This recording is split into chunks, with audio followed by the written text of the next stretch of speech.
Following on to my video from the Commonwealth War Graves Commission headquarters in Burin in France, we're at a place called La Chapelle de Mentier, and I'm at a cemetery called Ration Farm Military Cemetery, and I'm here for a reason. I'm finding the headstone of one of my friend's relatives who died in the First World War, and I said I would take some pictures for her and send them to her, because she's obviously not had the chance to come and visit it. So I said I will visit it on her behalf, and we'll take some pictures so you can come along and have a look at my friend Lynn's uncle, I think it is, headstone.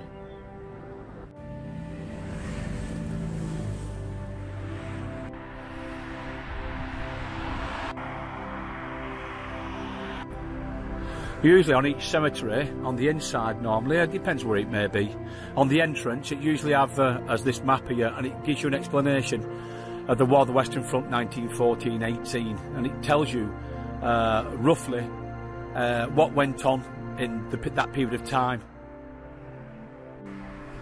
One of the first things you do when you get to the cemetery to find anybody's name that's buried in this cemetery, or may have a name inscribed on the cemetery itself, then you go into the cemetery register.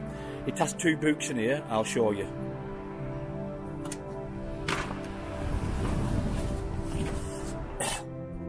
Right, first of all, this is the book of where you can find all the names and the headstones of the people that you're looking for.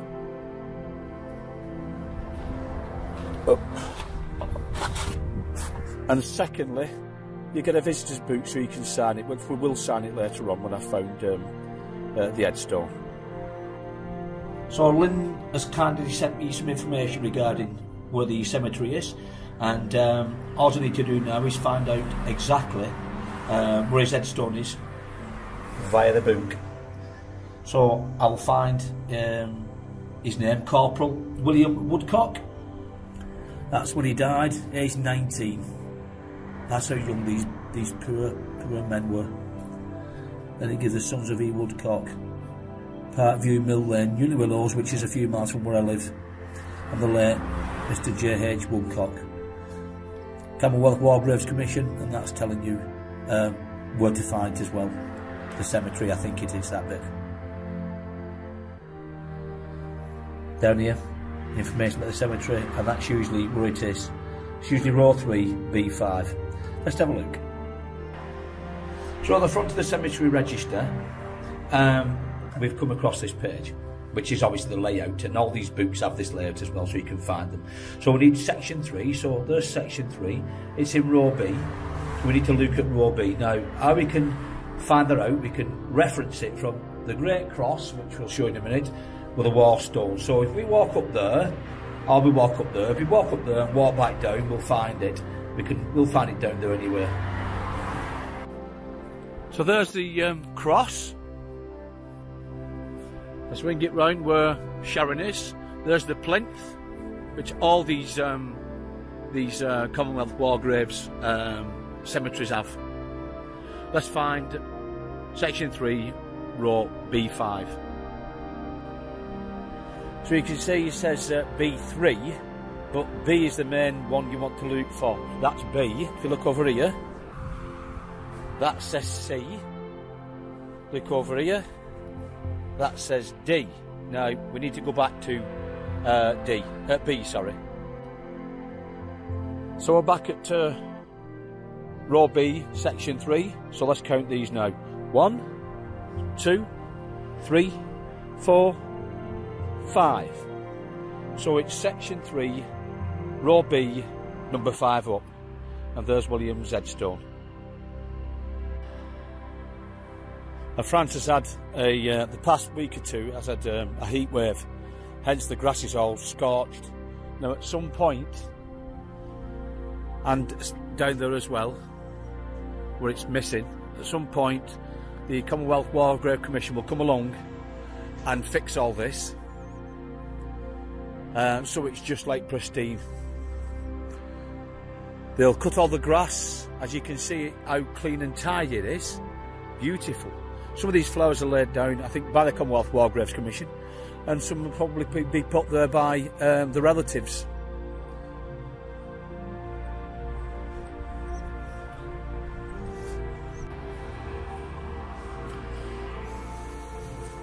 Can you see all the borders are cut? All the flowers are trimmed? This is what the Commonwealth War Graves Commission do. The grass is a bit parched at the moment. They've had a really hot heat wave, so there's obviously not much they could have done regarding that. But at some point they'll come along and tend to all this grass to bring it back to its lovely green colour. And here we have a German soldier who died. Let's have a look. It looks like the 2nd of the 12th, 1917, I think it is.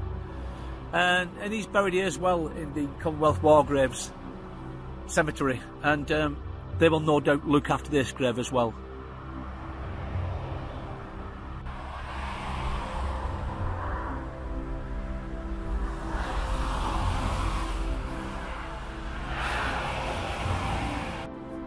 This is a stone plinth that all these cemeteries have, and it always had the inscription, "The name liveth forevermore." And that caption there was brought up, or was put on there by a gentleman called Rudyard Kipling. You may know him better as writing the Jungle Book.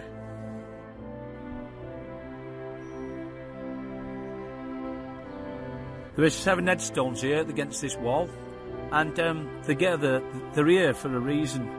They have actually, in theory, not buried where these stones are. Have you seen the top there where it says "believed to be buried in this cemetery"?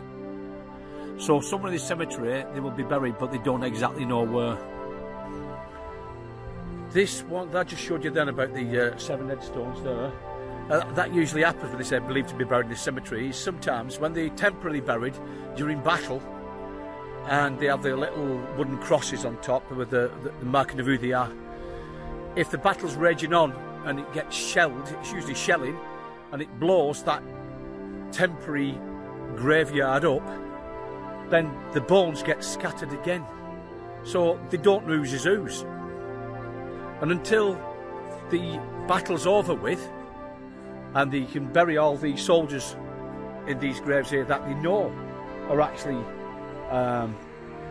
they know who they're burying, that's fine. But when they don't know who it is, then the headstone goes up like that. Now I found 2 headstones here. There's a further headstone to the bottom left of this cemetery, and they're German. So they fought as enemies and died together as friends. Right, you see the parched earth before and how dry it is, and sometimes it's because of people walking backward and forward and wearing the grass out. So this area is ready for renovation, or renovation in progress. So when they get a chance, they'll come along here and they'll renovate this area so it looking pristine again.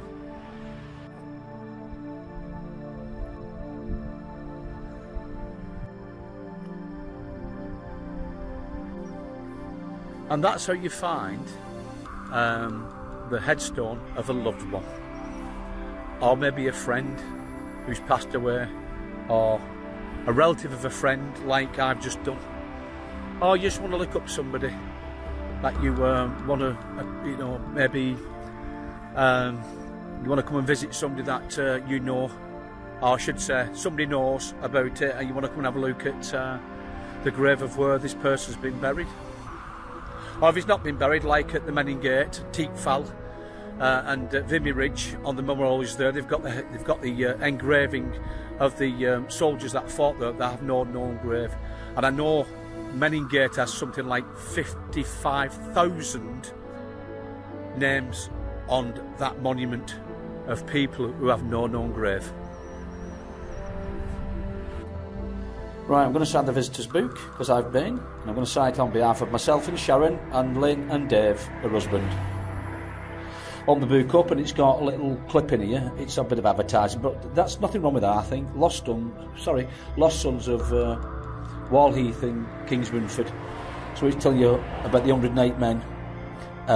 Staffordshire villages featured 255 pages, £10 plus VAT. Sorry, £10 plus postage package.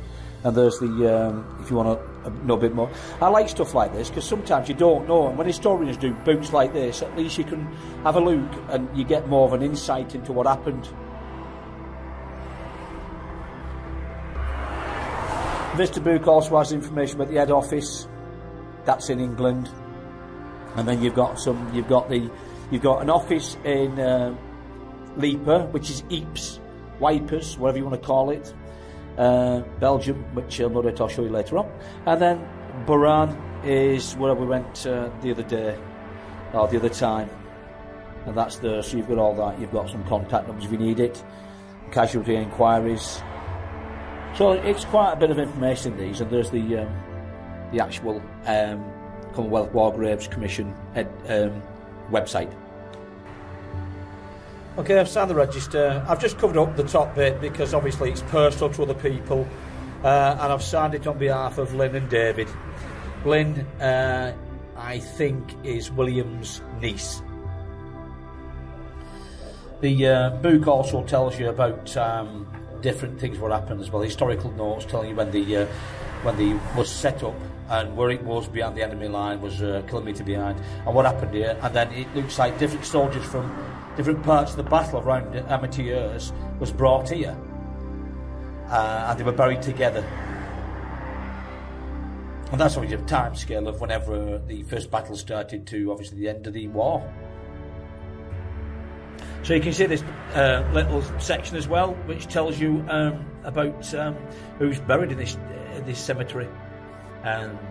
First World War and Second World War, and non-Commonwealth and foreign nationals, or non-World War, and it gives you an insight, or it tells you who's buried here and when they were buried.